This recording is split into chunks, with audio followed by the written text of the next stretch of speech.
आरक्षण मूल रूप से संविधान में केवल 10 वर्ष के लिए था, लेकिन उसका मतलब ये था कि 10 वर्ष तक यह हम समाज की भी जिम्मेदारी थी और जो सरकारें थी केंद्र में या राज्यों में, उनकी भी जिम्मेदारी थी कि ये जो जातियों और प्रजातियों के बीच में जो असमानता है, जो छुआछात है, जो ऊंच नीच है, संविधान लागू होने के 10 वर्षों के बीच में उसको ख़त्म कर दिया जाए। लेकिन ऐसा हुआ नहीं।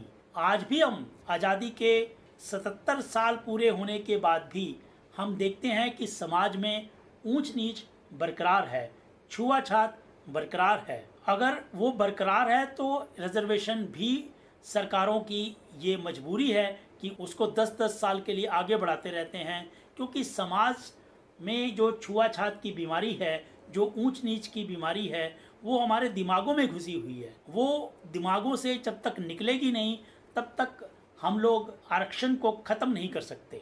और मैं तो ये भी कहूँगा कि किसी भी सरकार ने इसके लिए बातें तो ज़रूर की हैं कि हम छुआछात को ख़त्म कर देंगे, ऊंच नीच को ख़त्म कर देंगे, लेकिन ऐसा होता नहीं है। और जो ऐसी जातियां हैं वो आरक्षण की तो डिमांड करते हैं, लेकिन छुआछात को कम करने के लिए वो भी इस तरह का कोई आंदोलन नहीं करते। ऊंची जाति वाले समझते हैं कि छोटी जाति वालों को आरक्षण देने से उनके अधिकार जो है वो मारे जा रहे हैं, उनके अधिकारों में कटौती हो रही है।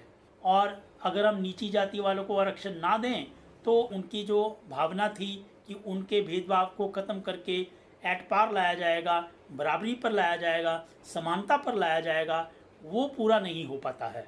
तो इस बीच में करना क्या चाहिए? तो क्या आरक्षण को ख़त्म किया जा सकता है? मेरी नज़र में जब तक कि हम जातियों और प्रजातियों में ऊंच नीच और भेदभाव और असमानता का भाव रहेगा, तब तक आरक्षण ख़त्म नहीं हो सकता। ऐसा ही कुछ राहुल गांधी ने अपने यूएस दौरे के दौरान एक बयान में कहा था। उन्होंने कहा था कि हम आरक्षण को ख़त्म करने की सोच सकते हैं अगर भारत में फेयरनेस हो। उन्होंने ये भी कहा अभी भारत में फेयरनेस नहीं है। तो इसमें मेरे हिसाब से उन्होंने कुछ गलत नहीं कहा, क्योंकि अभी असमानता बरकरार है, अनफेयरनेस बरकरार है।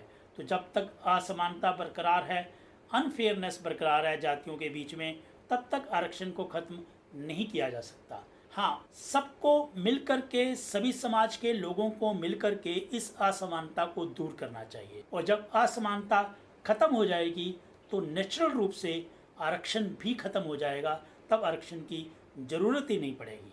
और वो दिन कब आएगा, यह अभी कहना बहुत बहुत बहुत मुश्किल है।